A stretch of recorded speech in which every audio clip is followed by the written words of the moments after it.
코오롱 인더. 이 이름 들으면 뭐가 떠오르세요? 어떤 분은 첨단 소재를 만드는 기술 기업을, 또 어떤 분은 코오롱 스포츠 같은 유명 패션 브랜드를 떠올리실 겁니다. 맞아요. 이렇게 여러 얼굴을 가진 어떻게 보면 좀 모순적으로 보이기도 하는 기업입니다. 자, 그럼 이 회사의 진짜 정체는 뭘까요? 소재 기업일까요? 아니면 패션 기업일까요? 오늘 이 질문에 대한 답을 하나씩 찾아가다 보면 코오롱 인더라는 기업의 진짜 가치가 보이기 시작할 겁니다. 숫자를 보면 그 답이 좀 더 명확해지죠. 자, 보세요. 2025년 예상 매출의 딱 절반, 50%가 산업자재에서 나옵니다. 아, 그럼 소재 회사가 맞네 싶으시겠지만 잠깐만요. 화학이 25%, 그리고 패션이 15%나 차지하고 있어요. 어느 한쪽도 무시할 수 없는 말 그대로 다각화된 거인인 셈이죠. 그럼 가장 큰 덩어리부터 한번 파헤쳐보죠. 바로 이 회사의 뿌리, 산업자재 부문입니다. 이곳이 코오롱 인더를 먹여 살리는 든든한 기둥이기도 한데 동시에 지금 가장 거센 파도를 맞고 있는 곳이기도 합니다. 산업자재 부문, 여기서만 연간 2조 원이 넘는 매출이 나와요. 어마어마하죠. 자동차 타이어 코드부터 심지어 방탄복 소재까지 만드니까요. 정말 회사의 심장 같은 곳인데 지금 이 심장에 빨간불이 켜졌습니다. 그 문제의 이름, 바로 아라미드입니다.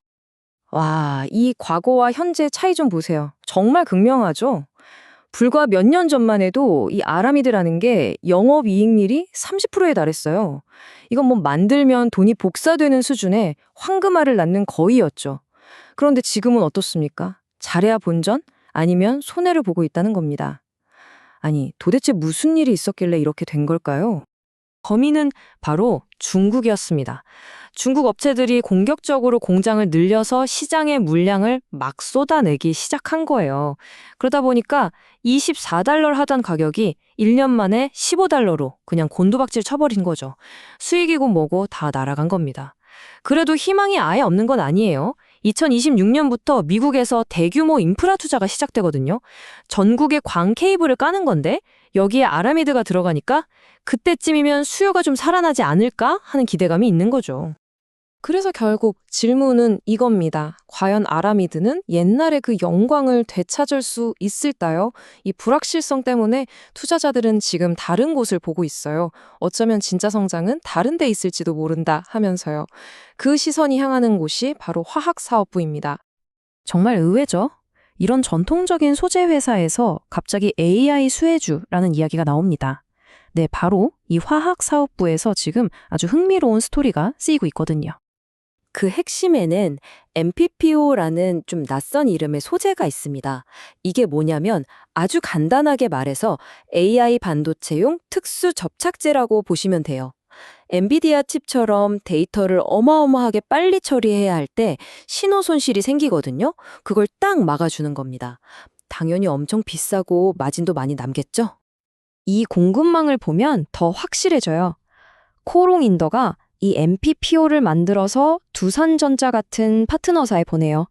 그럼 그게 대만 파운드리로 가서 최종적으로 우리가 아는 엔비디아나 AMD 칩에 딱 들어가는 거죠. 그러니까 코오롱 인더 공장에서 AI 혁명의 심장부까지 길이 아주 명확하게 나 있는 셈입니다. 이 성장은 이제 시작에 불과해요. 내년에 증설이 끝나면 2025년 800억 원 수준인 MPPO 매출이 2년 만에 2배, 그러니까 1,600억 원으로 뛸 전망입니다. 근데 매출보다 더 중요한 게 바로 마진율이에요. 보통 화학 제품 마진이 10% 남짓이거든요. 근데 이 MPPO는 20%가 훌쩍 넘어요. 이건 뭐 진짜 남는 상사인 거죠. 자, 이제 마지막 세 번째 기둥, 패션 사업부로 넘어가 보겠습니다. 요즘 국내 패션 시장은 좀 어렵잖아요? 그런데 코오롱 인더는 중국에서 완전히 다른 이야기를 쓰고 있습니다. 거의 뭐 성공신화 수준이에요. 중국에서 코오롱 스포츠를 뭐라고 부르는지 아세요? 바로 중국의 아크테릭스입니다. 이 한마디면 사실 설명이 끝나요. 아웃도어계의 명품, 최고급 브랜드로 확실하게 자리 잡았다는 뜻이죠.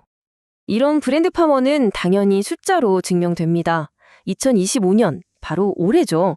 중국에서만 코오롱 스포츠가 얼마를 팔 걸로 예상되는지 아세요? 무려 1조 4천억 원입니다. 와, 정말 대단하지 않나요? 패션 브랜드 하나로, 그것도 해외에서 조 단위 매출을 바라본다는 건 정말 대단한 일입니다. 물론 이런 엄청난 성장은 혼자 힘으로 한 게 아니에요. 중국 최대 스포츠 기업인 안타 스포츠랑 손을 잡은 게 신의 한 수였죠.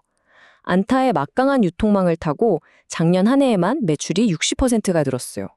60%요.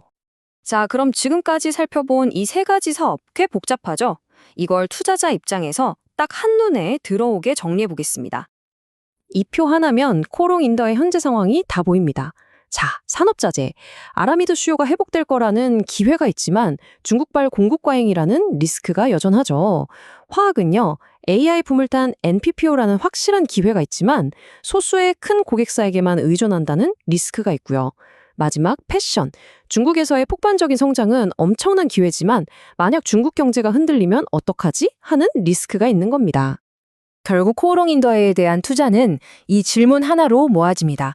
과연 이 새로운 성장 엔진 두 개, 즉 화학의 AI 소재와 패션의 중국 사업이 지금 힘이 좀 빠진 아라미드 사업의 부진을 딛고 회사 전체를 한 단계 위로 끌어올릴 수 있을까요? 이 질문에 대한 여러분 각자의 답이 투자의 방향을 결정할 겁니다. 오늘 준비한 내용은 여기까지입니다. 마지막으로 꼭 말씀드릴 점은 이 내용은 특정 종목을 추천하기 위한 것이 절대 아닙니다. 투자 판단의 근거 자료로 활용하기에는 적합하지 않을 수 있으며 모든 투자에 대한 최종 판단과 책임은 투자자 본인에게 있다는 점 꼭 기억해 주시기 바랍니다.